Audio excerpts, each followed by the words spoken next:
Hi friends, இன்றைக்கி நம்ம சேனலில் சேனக்கிழங்கு வறுவல் ரெசிபி தான் பார்க்க போகிறோம். ஃபஸ்ட்டு சேனக்கிழங்கு எடுத்துக்கோங்க. இதில் தோல் சீவிட்டு இந்த மாதிரி ஸ்மால் பீசஸாக கட் பண்ணி எடுத்துக்கோங்க. பாருங்கள், இந்த அளவுக்கு பீசஸாக நம்ம கட் பண்ணி எடுத்து வச்சுக்கலாம். இதை நல்லா வாஷ் பண்ணி எடுத்துக்கோங்க, மண் இல்லாமல். நெக்ஸ்ட்டு ஒரு பேனில் வாட்டர் ஹீட் பண்ணி அதில் தேவையான அளவு சால்ட் ஆட் பண்ணிக்கோங்க. அதில் நம்ம கட் பண்ணி வச்சுருக்க சேனக்கிழங்கை அதில் ஆட் பண்ணிக்கலாம். சேனக்கிழங்கு ஃபுல்லாக ஆட் பண்ணிவிட்டு 1/4 ஸ்பூன் அளவுக்கு மஞ்சத்தூள் ஆட் பண்ணிக்கோங்க.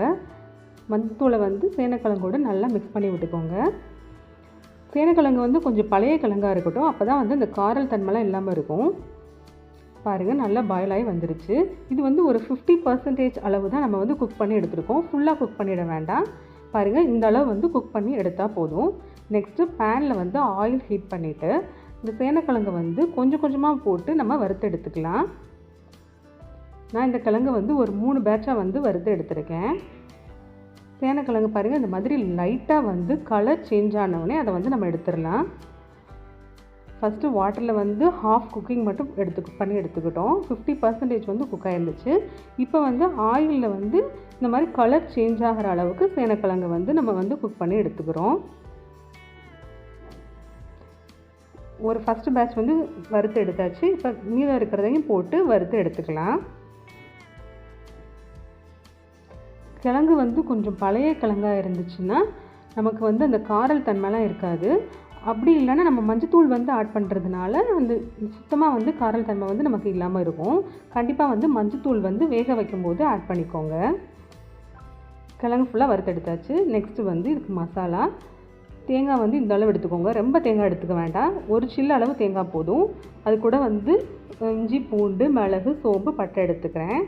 இது ஃபுல்லாகவே நம்ம கொரகரப்பாக மிக்ஸி ஜாரில் அரைச்சி எடுத்துக்கலாம். பாருங்கள், இந்த அளவு கொரகரப்பாக அரைச்சி எடுத்துக்கோங்க. தேங்காய் ரொம்ப வேண்டாம், ஒரு சில்லு அளவு போதும். நம்ம கிழங்கு வறுத்தோம்ல, அந்த எண்ணெயிலேயே 2 ஸ்பூன் அளவுக்கு ஒரு பவுலில் எடுத்து வச்சுக்கோங்க. இது நம்ம ஆயில் தேவைப்பட்டால் ஆட் பண்ணிக்கலாம். இப்போ நம்ம இந்த ஆயிலில் தாளித்து எடுத்துடலாம் கிழங்க. ஃபஸ்ட்டு சீரகம் 1 ஸ்பூன் அளவுக்கு ஆட் பண்ணிக்கோங்க.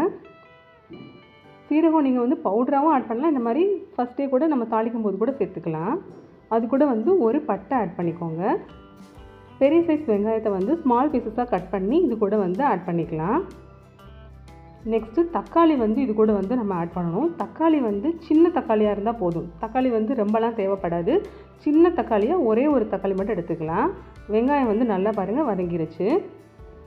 நான் சொன்ன மாதிரி சின்ன தக்காளியை ஸ்மால் பீசஸாக கட் பண்ணி இது கூட நான் ஆட் பண்ணியிருக்கேன். தக்காளி வெங்காயம் நல்லா வதங்கி வரட்டும். நெக்ஸ்ட் தக்காளி வெங்காயம் வதங்கிறதுக்கு ஏற்றாவில் சால்ட் ஆட் பண்ணிக்கோங்க. ஆல்ரெடி கிழங்கு வேக வைக்கும்போது சால்ட் ஆட் பண்ணியிருப்போம். இப்போ சால்ட்டு கொஞ்சமாக ஆட் பண்ணால் போதும். நெக்ஸ்ட் இது கூட 2 ஸ்பூன் அளவுக்கு சில்லி பவுடர் ஆட் பண்ணிக்கலாம். 1/2 ஸ்பூன் அளவுக்கு கரம் மசாலா ஆட் பண்ணிக்கோங்க.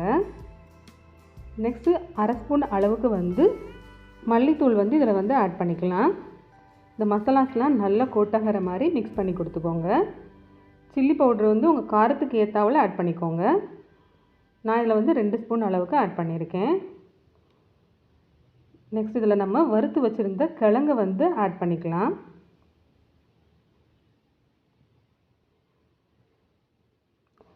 கிழங்குலாம் இந்த மசாலாவோட நல்லா கோட்டாகிற மாதிரி நல்லா மிக்ஸ் பண்ணி விடுங்க.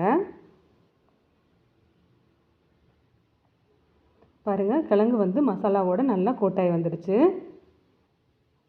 மேலாவில் மட்டும் கிளறி விடுங்க. ரொம்ப போட்டு கிளறினா கிழங்கு உடஞ்சிரும். நெக்ஸ்ட்டு அரைச்சி வச்சுருக்கிற தேங்காய் பேஸ்ட்டை இது கூட ஆட் பண்ணிக்கலாம். இது கூட கொஞ்சமாக வாட்டர் மட்டும் அந்த பவுலை கழுவி மட்டும் ஆட் பண்ணால் போதும்.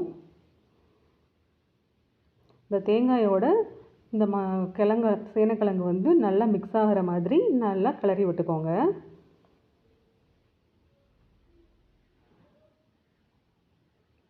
கிளறி விட்டுட்டு ஒரு லிட் போட்டு க்ளோஸ் பண்ணி வச்சுட்டு ஒரு 5 மினிட்ஸ் மட்டும் வச்சு எடுத்துக்கலாம். பாருங்கள், ஒரு லிட் போட்டு க்ளோஸ் பண்ணியாச்சு.